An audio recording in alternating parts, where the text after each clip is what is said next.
Ngayong Hunyo ay ipinagdiriwang natin ang buwan ng kalayaan. Napakahalaga at makabuluhan itong selebrasyon na ito para sa ating mga Pilipino. At kung may araw na talagang lubos na pinaghahandaan natin at makikibahagi tayo, ito yung araw na yun. Sa nakaraang 126 na taon, hanggang ngayon, patuloy nating ipinaglalaban ang ating kalayaan. Kalayaan sa iba't ibang aspeto ng ating pagka-Pilipino. Higit dito, kalayaan sa ating teritoryo, soberanya. Kaya't walang pagod ang ating pagbabantay. Walang katapusan ang ating pakikipagpulong sa iba't ibang mga bansa upang matulungan din tayo maisulong ang ating kapakanan at karapatan. Patuloy din ang mga proyektong pangkultura para lalong mapatatag ang ating pagkakakilanlan bilang Pilipino. Itong buwan ng kalayaan, gisingin pa natin ang ating diwa sa pagka-Pilipino. Buhayin ang mga nasyonalismo sa ating dugo at iwagayway ang bandilang Pilipino. Dapat makilahok tayong lahat sa pagdiriwang na ito. Nung bata kami, yung celebration talaga, siyempre kasama namin ang aking ama sa formal celebration. Pero yung naalala ko talaga, yung mga ginagawa namin sa eskwela.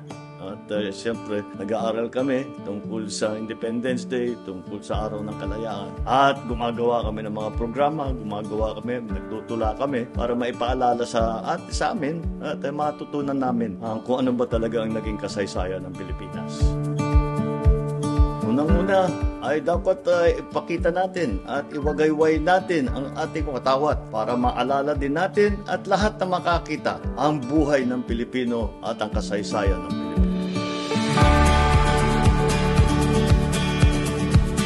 Marami kaming inihanda para sa inyo. Mula sa ika-10 ng Hunyo ay simula na po ang ating selebrasyon. Sa Quirino Grandstand at Burnham Green ay magkakaroon ng iba't ibang atraksyon. Meron tayong cooking competition para sa ating mga national dishes na tanyag na sa buong mundo. Meron tayong obstacle course race para sa mga athletic at pakikisig. Mayroon tayong mga libreng concert gabi-gabi. May tiyangge ng local products. Meron ding labuyo eating contest o chili festival. May free movies tungkol sa ating mga bayani. Hindi rin mawawala ang mga serbisyong bayan na one-stop shop caravan na ginagawa natin sa bagong Pilipinas. At siyempre, sa 12 ng Hunyo, magkakaroon tayo ng Parada ng Kalayaan kung saan 22 na float na gawang Pinoy ang paparada. Makikilahok ang iba't ibang probinsya.